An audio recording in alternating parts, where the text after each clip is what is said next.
Happy Monday, Serena here. I hope you're doing fabulous.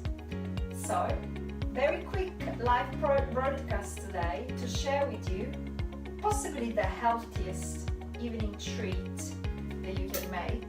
Very simple, only 5 minutes plus another 20 minutes in the oven, 20 minutes in the oven. It's delicious, it's satisfying, it's warming, it's a real treat. Baked apples. So all you're gonna do for this recipe, I'm gonna make 4 apples. I got some pretty large, delicious, these are honey crunch apples, but you can use any that you like. If you like the more tart ones, you can use those. I like it quite naturally sweet, so I'm going for a sweet kind of apple, which I have washed. Then you're gonna need some cloves. Here we are. Then you're gonna need some ground cinnamon, ground ginger, ground nutmeg, lemon actually, before I forget, lemon juice, and optional, some sugar. I'm not going to put any sugar because I just want to keep them naturally sweet, but if you're used to eating more decadent treats than this and you're just transitioning into a healthier solution, by all means add some brown sugar and make it real decadent, because these with brown sugars will still be massively healthier than a processed treat or something more elaborate. So make it sweeter if you think that that will make you feel more rewarded or incentivize you to go here rather than somewhere else. Okay, so here's what you're gonna do. Let me connect these glove mess that I made so I can reuse these ones. So you're simply gonna keep them whole but peel them. I'm just gonna peel them here. I'm using a potato peeler, which is gonna make this process very easy. They smell amazing. And by the way, definitely add sugar if you make this with a more tart variety such as green apples. These, like I said, they're already very naturally sweet. So peel them.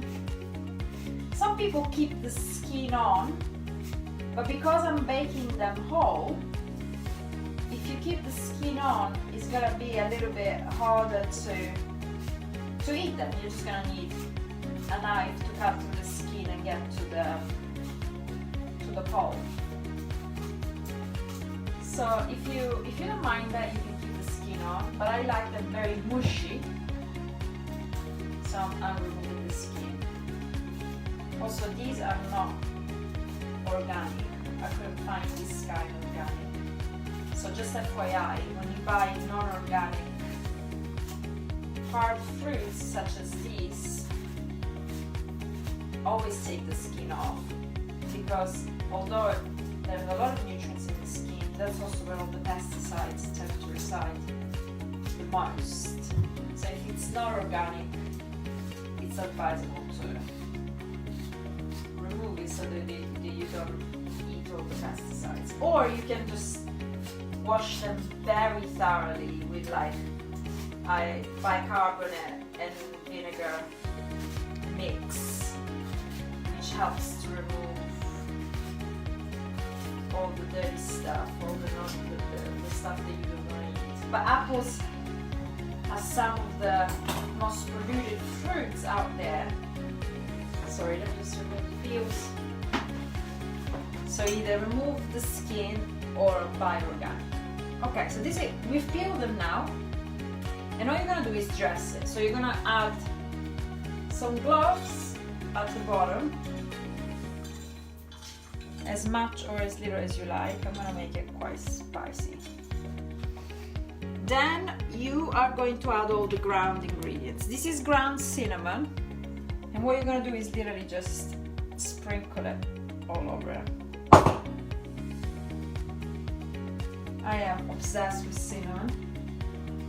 It's literally one of my obsessions, so I'm gonna go quite heavy here.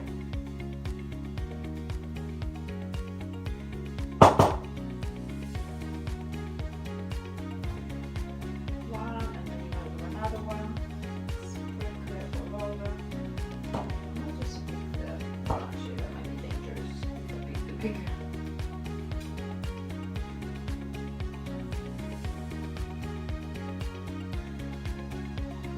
This cinnamon is amazing. It's funny, different kinds of cinnamons have a slightly different hint about it, depending on where they're from, etc. This is a particularly strong and delicious batch I got. So you're just gonna sprinkle all the dry ingredients all over. You could use stick cinnamon, but like I said, I am a cinnamon lover, and stick cinnamon doesn't kind of get over them quite as easily. Ground ginger. I'm gonna be a little bit more conservative with this because it's, in fact, I'm gonna use a teaspoon because it is quite strong, so I don't want to put too much. Probably this much per apple. And I'm just gonna sprinkle it on top. Sprinkle it on top. Yeah. You could also use fresh ginger. It would probably be much stronger finish, probably a bit more refreshing, and for somebody that really loves ginger, it's probably a good idea. And then we have some nutmeg, which is another amazing warming spice, and I'm gonna put even less nutmeg because it is quite strong. So I'm gonna probably put this much per apple, or even less maybe, this much per 2 apples. And that's like not even a quarter of a teaspoon. So let's say I've put, just to summarize, let's say I've easily put 1 teaspoon of cinnamon per apple, and then a quarter teaspoon of ginger per apple easily, maybe 2, and then a quarter teaspoon of nutmeg per each 2 apples. And then the last thing I'm gonna do is I'm gonna put a little bit of simply freshly squeezed lemon juice. I'm gonna do it like this so that I catch the pits. And I'm just literally gonna put about a tablespoon per 2 apples of freshly squeezed lemon juice. The pits. Brilliant. I'll just rinse my hands and do it back.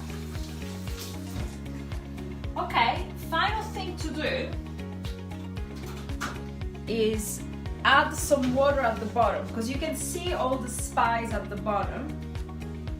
So I'm gonna add some filtered water from my water filter, and I'm gonna add a good half an inch of water at the bottom. You can see, which is gonna be the cooking liquid, and I'm gonna pop these in the oven, covered, in fact. This is just an impromptu decision. I'm just going to use a little bit of baking paper to cover them for about 10 minutes.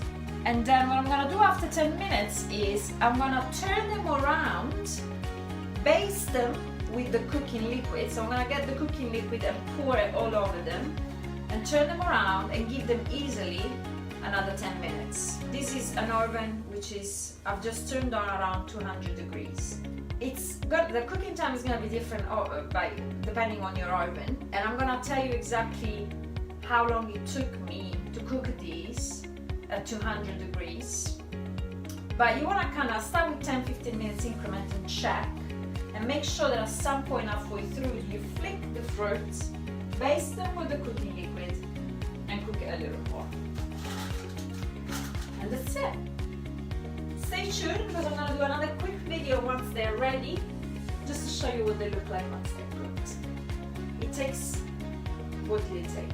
Minutes, literally. And I made a mess with the gloves and wasted time. And like I said, add sugar if you want it to be more decadent. It's still going to be healthier than most things out there, so don't go too radical if you're not there yet. And it's gonna be so decadent and delicious. Yay!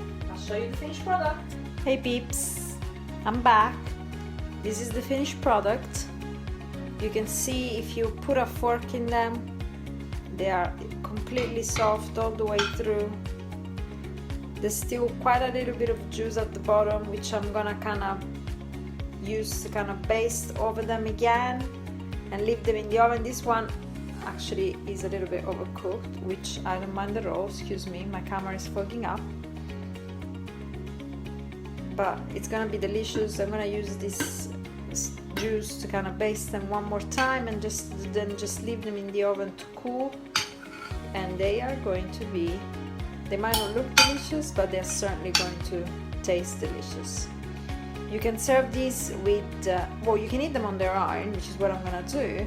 But if you want to make them extra decadent, you can serve them with a little soya yogurt or almond milk ice cream, or just yeah, some dairy-free little treat to pair them with, such as ice cream or cream or yogurt. Or you can just scoff them down just as you are, which I'm gonna do later on. Let me know if you make them and if you've enjoyed this, and I'll catch you very soon. Ciao for now.